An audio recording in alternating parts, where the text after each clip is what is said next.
Il senatore Bagnai ne ha facoltà.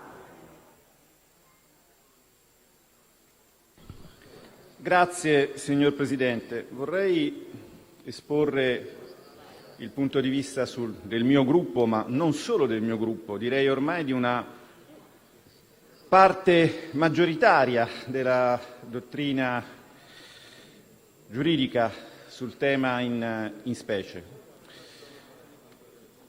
Che ci sia stato un voto favorevole in condizioni di emergenza all'attribuzione, con una clausola di intervento aperto, di un potere al Presidente del Consiglio dei Ministri è un fatto, è a verbale, non può essere negato. Ma conferire un potere non significa conferire un abuso di potere.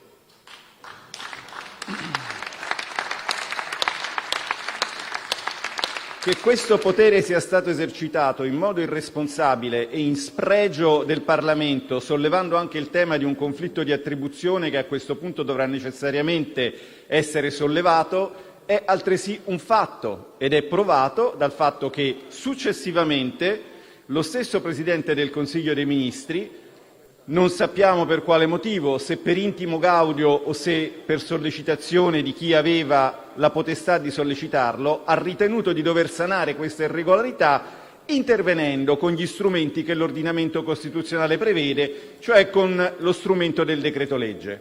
Quindi questo, diciamo così, smonta qualsiasi argomento del tipo avete stato voi. Ecco, questo lo possiamo anche mettere da parte.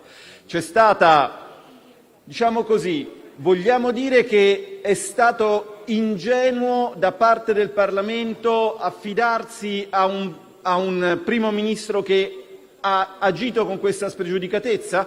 Diciamolo così. Diciamolo così. Non gettiamo su questa opposizione, che anche oggi ha dato prova di essere responsabile, regalandovi quei voti che vi mancavano per fare quello che era necessario e che voi state facendo male per favorire il rilancio del Paese, gettando sulla responsabilità di queste opposizioni gli abusi di un personaggio che ormai monocraticamente pretende di governare il Paese come un despota non particolarmente illuminato. D'accordo? Quindi questo è il senso dell'emendamento. Serviva anche a salvare la dignità di questa istituzione, che a noi sta a cuore. Agli altri lo vedremo col voto.